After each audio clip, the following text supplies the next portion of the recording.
How do I become pagan? It's one of the most common questions I get here on the channel as well as on TikTok, and it's quite simple really. You take hundreds of corpses, stuff them inside of a giant wicker man, burn it like a Burning Man sponsored by Hannibal Lecter, or you convince 80 of your neighbors to willingly burn themselves alive while singing ancient songs and creating a much more interesting version of caroling while literally and figuratively brightening up your non-burning neighbor's day, while probably simultaneously lowering property values. Stick around and I'll tell you all about it.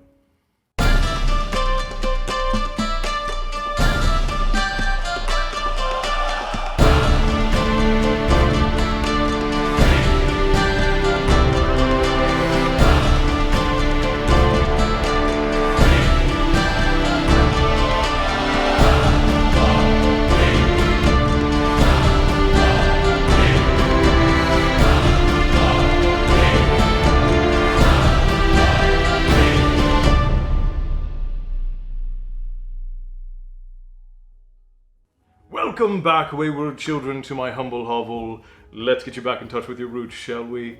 If you are new here, I am Castle. This is my tavern. I know, it's very modern for a tavern, but I'm working on it. And for right now, you just have to order a drink through Skype if you really want one. We talk about lore, history, and mythology, specifically a very unique set of lore that was handed down through my family over the course of several hundred years, and a lot of blood, sweat, tears, and maintaining of things, but people tend to enjoy it, and I enjoy telling it. So if you are interested, take a seat, grab a drink, and let us get into sacrifices in pagan communities. So, to start with, sacrifice is not as common in pagan practice as you would believe. This is something that was much more common in Africa, India, and Central America. Like with the Aztecs, the Egyptians, there were much bigger sacrifice cultures in these areas than there were in most Celtic, and I'm not going to say all, but in most Celtic and Norse cultures, there was not a lot of human sacrifice that went on, and it was a lot different the way that it did happen. So to start with, let's talk about Norse sacrifice, because there is a 9/8 issue. The Yule Sacrifice is probably the one that is most common, that most people have heard about, where every 9 years 80 people were sacrificed to Odin so that it would bring prosperity to the clans and all of this crap. This was not very common at all. This is kind of like the blood eagle, because it was mentioned by a few historians and it was incredibly fascinating. It got overblown by popular media, so people think that it's a lot more common than it was actually. I think there are only 2 or 3 cases in all of Scandinavian and Icelandic history where this actually happened, and that might even be more than what they have on account, but it was not super common. There were a couple of Vikinger kings, Scandinavian kings who did this, and it was not a super common practice. As you would imagine, it's very difficult to find that many people just willing to sacrifice themselves, because the way that the system worked is it could not be children and it could not be the elderly. It had to be able-bodied people who were ready and willing to sacrifice themselves to Odin for the good of all, and it had to be true believers. So not really something that was incredibly common, and it was made up to be all the more brutal in recent years by the film Midsummer. While the film itself is incredibly well made, it paints pagan beliefs in this very extremist, cultist sort of way that it really wasn't. It made it out to be a lot more religious than it actually was, and this is a common problem we see with modern media around Scandinavian and Celtic and Gaelic belief systems, is that they make it out to be very indoctrinated and religious, whereas in reality there were only a few kings in all of even recent history that really took it to those extremes. So you have this, what I call the midsummer misconception, that this is how all pagans were, when realistically it was very, very small groups. And you get this on both sides. Like my family's specific lore, we are Norse Gaelic blood from Ireland, from Southern Ireland, and our sets of practices are very unique to our family. Like I try to tell people all the time that my family's traditions, they're not Irish, they're not Norse, because the whole of Ireland does not celebrate or raise their children the way that we do. We have a very highly structured set of rules and standards for people to meet. Even for getting married, there are very specific sets of standards you have to meet before you can get the blessing of a chieftain or a magistrate to get married. And that's very specific to us. It was not common practice. And same thing with these extremist things on the other end, is they were not the commonality, they were the exception. So now that we have that sorted, let's move on. The one area where we do have a good deal of evidence for human sacrifice is with Seers and Volspa. Now, I get a lot of crap for this about Volspa. Now, tense, like capitalization of words, is very important in Old Norse language. If you say Nords and it's a capital N, and I don't actually remember what the character is, but if you do it capital, that means it's godlike. Same thing with Volspa. Whereas if you make it smaller, you make a little one, that is humans who either worshipped or followed the same paths as the gods.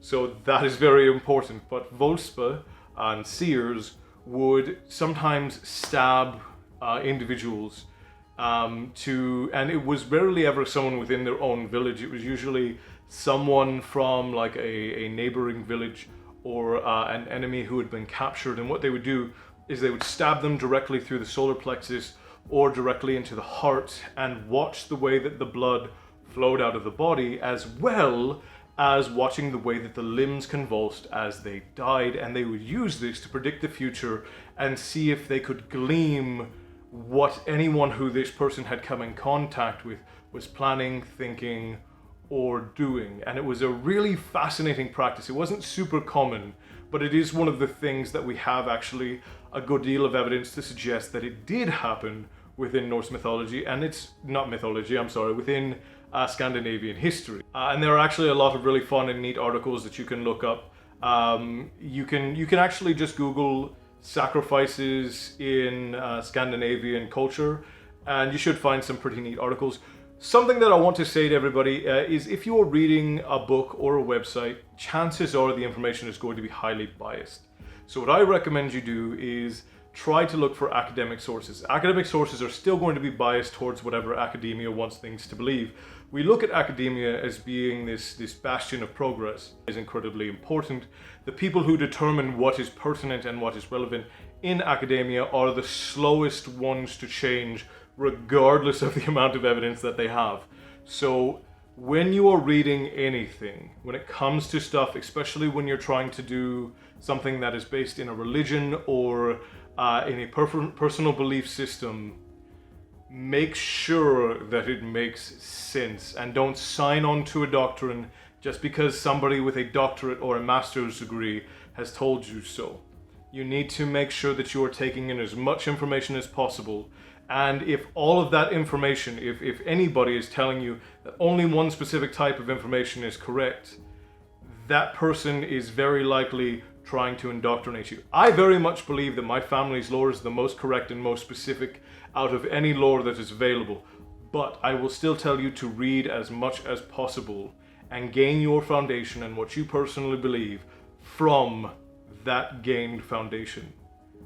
I of course have a bias towards my family's lore. It makes the most sense, and it is one of the more complete ones that I've ever read. But I don't expect everybody to feel that same way. Build a base of knowledge before you decide something is true or not. So outside of seers killing people, that's really all we have for Norse mythology. But if we move to Celtic paganism, it gets a whole lot more interesting. So in the intro of the video, I mentioned a wicker man being stuffed full of corpses, and this is because this is an account that Caesar gave of the Celtic pagans. He said that they would stuff giant wicker men full of corpses and then kill them. They would do it alive, actually. He said that they would tie them up and stuff them inside giant wicker men and then light them on fire. There's no evidence to suggest that this is true. It's only in Caesar's writings that we even see anything remotely close to this happening. But Caesar was adamant that the Celts did this. And when you read it, it's very propagandic, like it sounds like propaganda. But yeah, this is one of the things that they thought Celts did. There's no evidence for it, but they really thought that they did it. I leave it up to you. Now here's a really interesting crossover between Scandinavian and Celtic practices. The seers of Celtic origin, those who were shamans and priests amongst the Arwen and the Druids and the Shonki, would do this exact same thing. They would stab into the solar plexus or into the heart between the ribs, and they would then use the way that the blood flowed from the body and the twitchings of the limbs to predict the future. And this practice is so old that no one really knows when it started. And there are bodies and depictions of this going back so far that historians can't pinpoint the date where they think it began. Some think that it was as much as 800 years ago. Some think it was as far back as 2,000 or 3,000 years ago. So it's a really, really incredibly fascinating thing that is still sort of shrouded in mystery and mystique. And it's a crossover that in Norse culture, it goes back about 1,200 years. But it could go back further in Celtic culture, but it could also be originated in Norse or Icelandic culture. And it's incredible that we have these two so similar and specific things from cultures that at the points when the founding of this practice was, likely weren't even having contact with each other. Now here is the doozy, the big one that I personally love. I grew up reading and hearing stories about this, and have even had the privilege on occasion to go and see the areas where this happens. The most fascinating example of sacrifices in pagan culture, in my opinion, is the Bog Bodies. In Ireland, there are many, many bogs and forests. I sound like foresters. And moors, where there are literally dozens or hundreds of bodies that have been exhumed from them. But because they're wetlands, we can't get to know exactly how many are there. A lot of these things are like sinkholes. However, the people who are sacrificed into these bogs, it's very clear that when they went in, they were alive. But it doesn't appear that they were put there by force. It appears they went in voluntarily. Now, whenever a new king was crowned, elected, or brought to the front, whenever a new chieftain was named, a series of people from the prominent families, important people, would quest to the land of Magmael to let the king of kings, to let the king of life and death, if you will, Manan Maclir, who I have a whole video on. I'll put that up here in the cards. And I have another video coming out soon on one of the most fascinating stories around him. They would quest to Magmael to tell him that the new king had been crowned. And that is just such a cool thing. And the reason why we know that they weren't forcibly tossed in there is they had a lot of valuables and even food on them. Some of these bodies were found with butter in their satchels. They went with food and weapons and royal markers so that they could be identified. And they took all of this with them because they were questing into the next life, questing into Magmael to announce the crowning of the new king. And while there have only been a couple dozen bodies found, it's believed that there could be hundreds more deep within these moors. And it is one of the absolute most incredible stories about human sacrifice in all of human history, in my opinion, because it shows this belief that mankind could so easily transcend the veil between the realm of the Fae, the realm of the gods, and the realm of the living. And it's just such an incredible thing. I strongly recommend that you look it up. I will leave links down in the kilt section below to, there will be Amazon associate links. I let you know that, so you know that if you click on it and you buy something, I make a little bit of money off of it and it helps support my content. But I'll leave links down below to books that you guys can pick up on Amazon that will give you a little bit of insight into these stories. There aren't a lot of good books out there on these things, but there are a couple of okay ones. that I'll leave down below that are definitely worth reading. They're not incredible, but they are definitely worth a read if you're interested in these sort of things. And also in the Kilt section down below, you can find links to my podcasts, platforms, and purchasables. All of my social media is down there, as well as my blog and my podcast, Endless Epic, which is a book podcast, which the last episodes of the Phantom Toll Booth will be going out over the course of the next 4 weeks. And then we will be starting up after a month break on The Witcher, which should be a heck of a lot of fun. So please do come and join, follow the podcast, leave a review if you like it, it helps it out a lot. And if you are new here to the tavern and you have decided that you like it here, you may pull up a chair and join the clan. But to join the clan, you must go through the ritual of engaging the subscribe button in Mortal Kombat. And you will know you have won when all the blood drains from its body and it becomes a deathly grey. And to let all know of your victory over the subscribe button, you may ring the victory bell conveniently located to its right to let all know of that victory, as well as a bonus of also always knowing when I upload a video. Heroes, warriors, and adventurers all, thank you so much for joining me here at the tavern, and until next time, stay bloodthirsty, my friends, and remember, all hail.